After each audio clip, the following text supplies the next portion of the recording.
The National Electrical Safety Code, or NESC, does not specify a minimum dimension for the distance between a primary line conductor and a sign within the vertical and horizontal clearance envelopes. However, several requirements indirectly impact this dimension. The minimum horizontal clearance between a primary line conductor and a sign is 7.5 feet. The minimum vertical clearance between a primary line conductor and a sign is 8.0 feet. Primary line conductor should be located sufficiently away from signs and other objects to prevent damage from wind and other external forces. There should be adequate space between the conductor and the sign to allow for inspection and maintenance. Although the NESC does not specify a minimum dimension, industry best practices recommend that there be at least 24 inches of clearance between a primary line conductor and a sign, measured perpendicular to the conductor. This distance provides additional space for movement and reduces the risk of accidental contact. The distance may need to be increased for higher voltage levels due to increased electrical field effects. Some municipalities or utilities may have additional requirements for minimum distances between primary line conductors and signs. The actual distance may vary depending on the specific installation conditions, such as the type of sign, the mounting method, and the presence of other obstacles. To ensure safe and reliable operation, it is recommended to follow the industry best practice and maintain a minimum clearance of 24 inches between a primary line conductor of 4,000 volts, 12,000 volts, or 24,000 volts and a sign within the vertical and horizontal clearance envelopes. It is important to note that these are general guidelines. Specific requirements may vary based on local regulations, utility policies, and specific site conditions. Consulting with qualified electrical engineers and local authorities is crucial for ensuring compliance and safety. Remember that maintaining proper clearance between electrical conductors and other objects, including signs, is essential for preventing electrical hazards, ensuring the reliability of the electrical system, and complying with safety standards. This is especially critical for primary line conductors that operate at higher voltages, such as 4,000 volts, 12,000 volts, and 24,000 volts, as the potential for electrical arcing and other safety risks increases with voltage. Firstly, we need to consider the horizontal clearance. The NESC mandates a minimum horizontal clearance of 7.5 feet between a primary line conductor and a sign. This clearance helps prevent accidental contact between the sign and the energized conductor, which could result in electrical shock or other hazards. Secondly, the vertical clearance. The NESC specifies a minimum vertical clearance of 8.0 feet between a primary line conductor and the sign. This clearance is crucial for preventing contact between the sign and the conductor, especially in situations where the sign may be taller or the conductor may sag due to environmental factors. Thirdly, proximity to other objects. Primary line conductors should be located sufficiently away from signs and other objects to prevent damage from wind and other external forces. Wind can cause conductors to swing or sway, potentially leading to contact with nearby objects. Similarly, other external forces, such as ice accumulation or falling debris, can also cause damage to conductors and signs if they are too close together. Ensuring adequate clearance helps minimize the risk of such damage. Fourthly, maintenance and inspection. Adequate space should be maintained between the conductor and the sign to allow for inspection and maintenance. Regular inspection and maintenance are essential for identifying and addressing potential problems before they escalate into safety hazards. Sufficient clearance allows workers to safely access and inspect the conductor and sign without risk of electrical shock or other injuries. In addition to NESC requirements, industry best practices recommend that there be at least 24 inches of clearance between a primary line conductor and a sign, measured perpendicular to the conductor. This additional clearance provides a buffer zone that further reduces the risk of accidental contact and enhances overall safety. It is important to note that the recommended 24-inch clearance is a minimum guideline, and additional clearance may be necessary depending on the specific circumstances of the installation. One additional consideration is voltage level. The distance between a primary line conductor and a sign may need to be increased for higher voltage levels due to increased electrical field effect. Higher voltages can create stronger electrical fields, which can pose a greater risk of electrical shock or other hazards. Increasing the clearance distance helps mitigate these risks by reducing the strength of the electrical field in the vicinity of the sign. Another consideration is local regulations. Some municipalities or utilities may have additional requirements for minimum distances between primary line conductors and signs. Local regulations may be more stringent than NESC requirements in certain areas, reflecting local conditions or concerns. It is essential to be aware of and comply with all applicable local regulations in addition to NESC standards. Lastly, specific installation conditions. The actual distance between a primary line conductor and a sign may vary depending on the specific installation conditions, such as the type of sign, the mounting method, and the presence of other obstacles. Different types of signs may have different dimensions or mounting requirements that affect the required clearance distance. The presence of other obstacles, such as trees or buildings, may also necessitate adjustments to the clearance distance to ensure safety and compliance. To ensure safe and reliable operation, it is recommended to follow the industry best practice and maintain a minimum clearance of 24 inches between a primary line conductor of 4,000 volts, 12,000 volts, or 24,000 volts and a sign within the vertical and horizontal clearance envelopes. This clearance distance provides a buffer zone that helps prevent accidental contact and ensures adequate space for maintenance and inspection. It is important to remember that this is a general recommendation, and additional clearance may be necessary depending on the specific circumstances of the installation. In summary, while the NESC provides general guidelines for clearance distances between primary line conductors and signs, specific requirements may vary based on local regulations, utility policies, and site-specific conditions. Consulting with qualified electrical engineers and local authorities is essential for ensuring compliance and safety. Maintaining proper clearance is crucial for preventing electrical hazards, ensuring the reliability of the electrical system, and protecting the public from harm. Here are some additional details on specific aspects. Firstly, understanding clearance envelopes. Clearance envelopes define the minimum allowable distances between electrical conductors and other objects to prevent electrical hazards.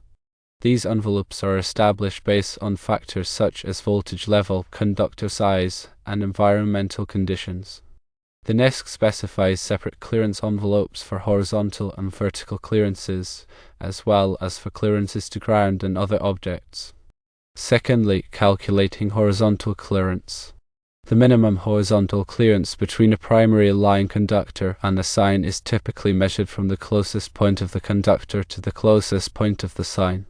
This clearance ensures that there is sufficient space between the conductor and the sign to prevent accidental contact, even if the conductor sways or the sign moves slightly. The specific horizontal clearance requirement depends on the voltage level of the conductor and the type of sign.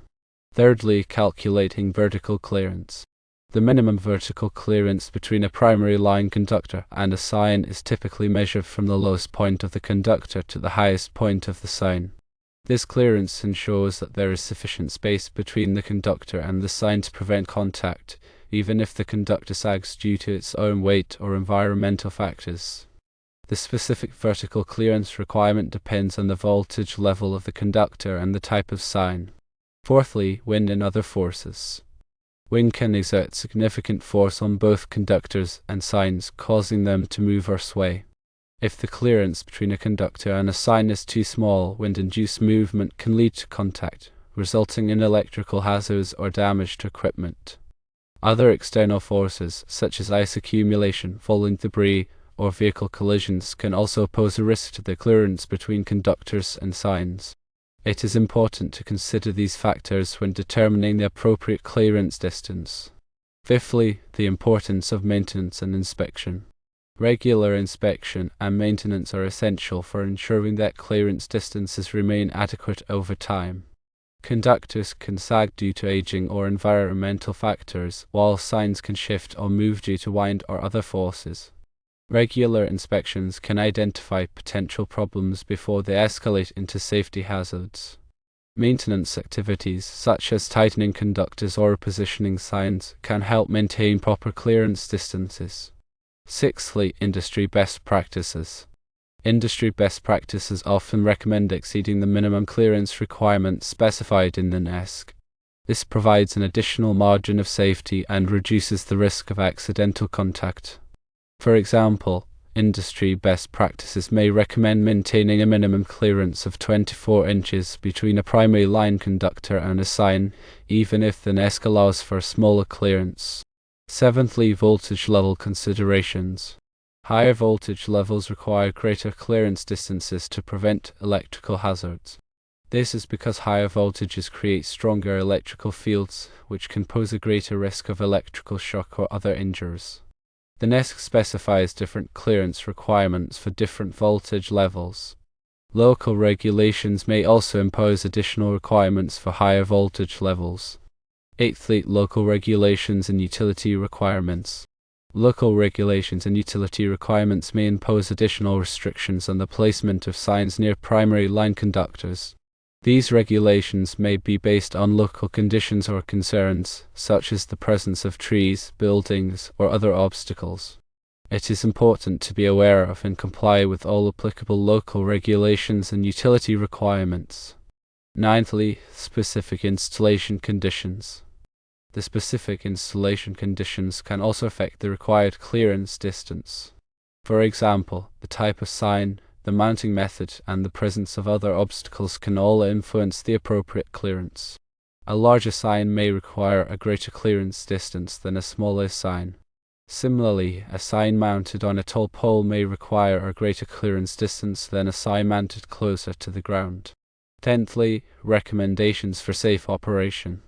To ensure safe and reliable operation, it is recommended to follow the industry best practice and maintain a minimum clearance of 24 inches between a primary line conductor of 4,000 volts, 12,000 volts, or 24,000 volts and a sign within the vertical and horizontal clearance envelopes. This clearance distance provides a buffer zone that helps prevent accidental contact and ensures adequate space for maintenance and inspection. It is important to remember that this is a general recommendation, and additional clearance may be necessary depending on the specific circumstances of the installation. Maintaining proper clearance between primary line conductors and signs is essential for preventing electrical hazards and ensuring the safety of the public. By following the NESC requirements, industry best practices, and local regulations, you can help create a safe and reliable electrical environment. Here are some additional points to consider when determining the appropriate clearance distance.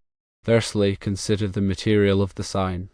If the sign is made of a conductive material, such as metal, it may pose a greater risk of electrical shock if it comes into contact with a primary line conductor. In such cases, it may be necessary to increase the clearance distance to provide an additional margin of safety. Secondly, consider the location of the sign. If the sign is located in an area where there is a high risk of wind or other external forces, it may be necessary to increase the clearance distance to prevent contact between the sign and the conductor. Thirdly, consider the accessibility of the sign. If the sign is located in an area where it is easily accessible to the public, it may be necessary to increase the clearance distance to prevent accidental contact. Fourthly, consider the potential for future changes. If there is a possibility that the sign or the conductor may be moved or altered in the future, it is important to plan for these changes when determining the appropriate clearance distance.